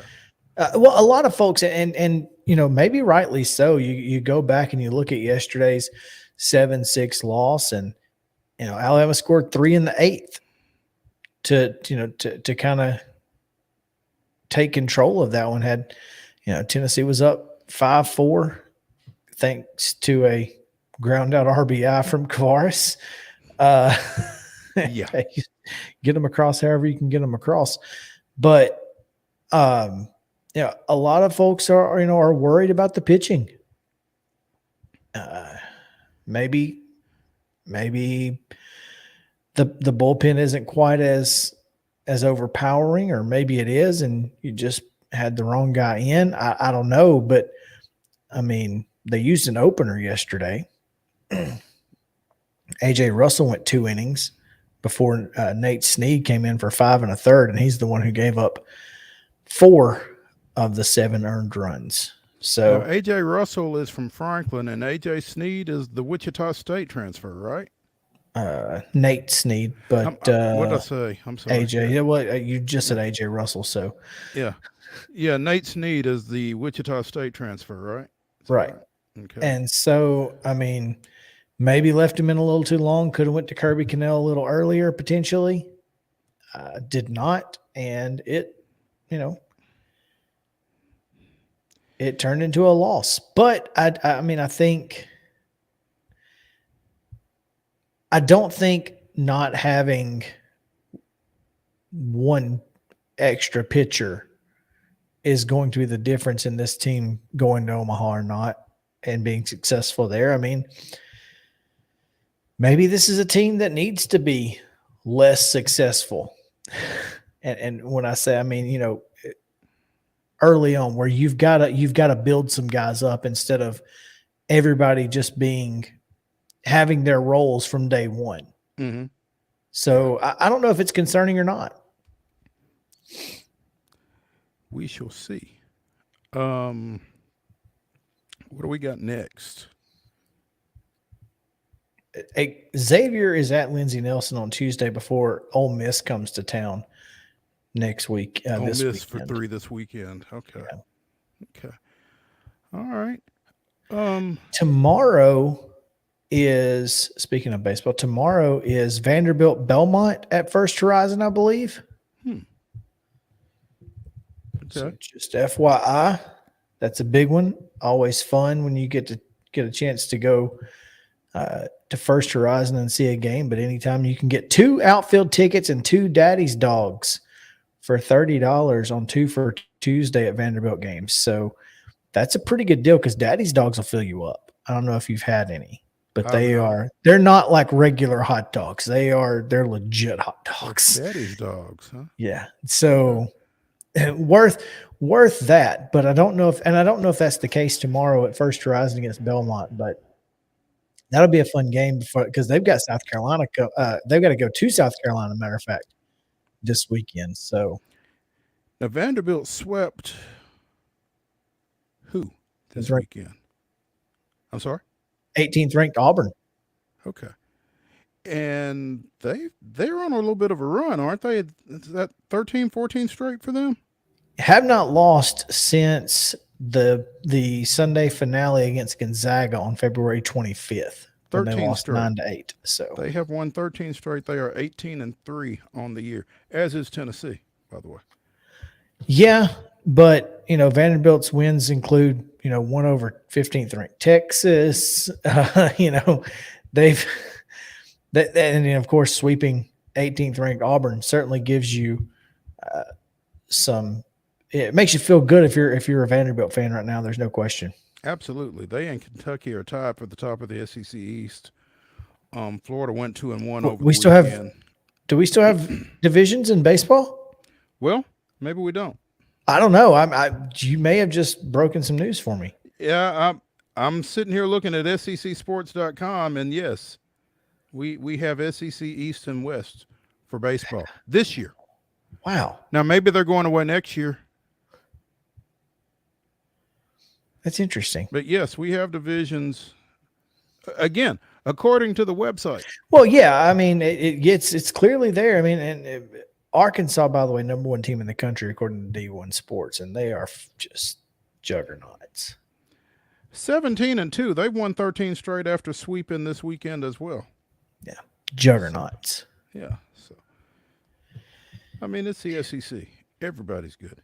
LSU dropped 2 of 3 to fall to 17-4. Jeez. Yeah, when LSU is 17-4 and sitting down near the bottom of the division rank, it just kind of is what it is. Yeah, it is what it is, man. Georgia got swept, and they're 17-4. I mean, everybody's good except Missouri and Auburn. Looks like.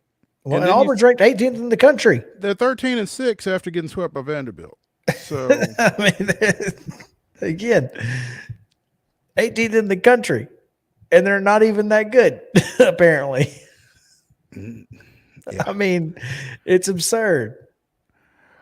But that just goes to show, man, this conference is ridiculous, and it really is. Losing 2 out of 3 to Alabama on the road, especially the way the third one went. I ain't concerned if I'm a Tennessee fan. Especially in the first weekend. I'm not sure how big a deal it is. Right. So, Karen Weekly brushing up on her comedic chops on Twitter this weekend. After the Lady Vols went over to Como and got a sweep. Over 11th ranked Missouri, by the way. 14 wins in a row for the Lady Vols. They won the finale 4-0 to complete the sweep. And after Vol softball, at Vol_softball, tweeted out spring cleaning with a graphic of that 4-0 score. At Karen Weekly retweeted it and said, stood on business.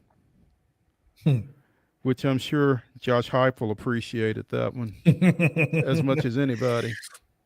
That's a fantastic tweet. Yeah, man, I didn't think I could like Karen Weekly more, and yet now I do. It's kind of cool the way those coaches kind of stand up for each other like that. So, yeah, that's fun to see. Carlin Pickens, I don't know if you saw her lines from this weekend, but Kate 11 in that Sunday 4-0 win. Walk just one, 3 hits.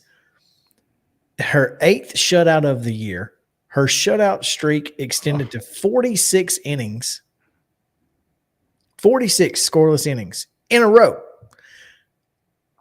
which goes back to March 2nd. Dude, their teams are hitting 099 against her since March 2nd. 099. That's not even And- 1 of 10. Right. And Laura Mueller continues her hot streak after we kind of talked about how she'd been struggling. Mm-hmm. You know, she's got 6 home runs after she had the solo shot to straightaway center. Kiki Malloy hit her 8th, and McKenna Gibson had her 4th. So, you know, chicks dig the long ball for the Lady Vols. Nice to see Laura Mueller getting. It is. I'm on the glad beam, that she has figured it out. Yeah. Hopefully she can ride that for a while. Yeah. Telephone. It was, in fact. What else? Where we want to go? Do we Well, want to talk about this little deal at Bristol? Yeah. Have you seen this? I'm seeing it. Yeah. I just saw it yesterday. So, well, I think it just happened yesterday. Okay, so they're apparently going to put a baseball field in the infield of. Well, they put a football field in there. Why can't they put a baseball field in there? A baseball field kind of does more this than football. It's kind of straight. It fits inside of a. I mean, it's going to be really weird, right? You can use the track as a warning track, right? It's just like Texas, where they had the big hill in center field. Yeah, Towles Hill at Houston. You got to run up the 17 hit. The 17-degree bankings to get a home. No, that would be really bad. So hopefully we can talk a little bit more to Heather Williams about this when she visits with us on Wednesday. But apparently, during yesterday's Food City 500 pre-race show, Fox Sports host Chris Myers mentioned that BMS Bristol Motor Raceway will be the site of a future Major League Baseball game. He left nothing to question. No other details were mentioned by Speedway officials. I'm reading from, sorry, Heather, but WCYB doesn't have anything on it. Reading from the Johnson City Press, no other details were mentioned by Speedway officials. Also, rumors circulated it could be a game between the Atlanta Braves and Texas Rangers. Atlanta has a strong following in the region, imagine that, with a radio and television presence. Texas has a local connection with outfielder Evan Carter, an Elizabethton native, helping lead the Rangers to their first World Series championship in 2023. It is believed the game will take place next season. So it won't be this I just want to see the renderings of a baseball stadium at Bristol with 145,000 people in the stands. How many did they have for the football game? 145. whatever the capacity whatever was. It holds is what they had. Huh? I don't think the baseball game is going to get that many, but it will be unique to watch. I mean, you won't be able to see anything. Yeah, and that's my thing. I mean, it would definitely depend on where I'm sitting as to whether or not I would be interested in going. I'm not sure that you could sit anywhere in there and it be. Well, don't they have to bring in some stands? I mean, where are you going to put them? Well, around the backstop? I guess around the backstop. Yeah, that would be it. But then, I mean. Yeah, I mean, I think, like you said, I think it all comes down to what it looks like. The battle at Bristol facility. 156,990 people. Where is this? At Bristol. That was the football game. Okay. One what? 156,990. So 157,000 people. Oh. And like football was an okay. They actually did bring bleachers in for that, by the way. Mm-hmm. But I don't see how this works. Hopefully Heather will be able to give us a little bit more insight when we get her on Wednesday, as well as on the race, which Denny Hamlin won. So Tomorrow, Yeah. Joe Sullivan, Chip Walters. Wednesday, Heather Williams. Come back with us tomorrow and Wednesday and the rest of the week starting at 2 o'clock here on Main Street Sports Today, presented by the Tennessee Orthopedic Alliance of Columbia. That's Chris Yao. I'm Maurice Patton. I'll be here tomorrow. Other than that, we'll see. Talk to y'all later.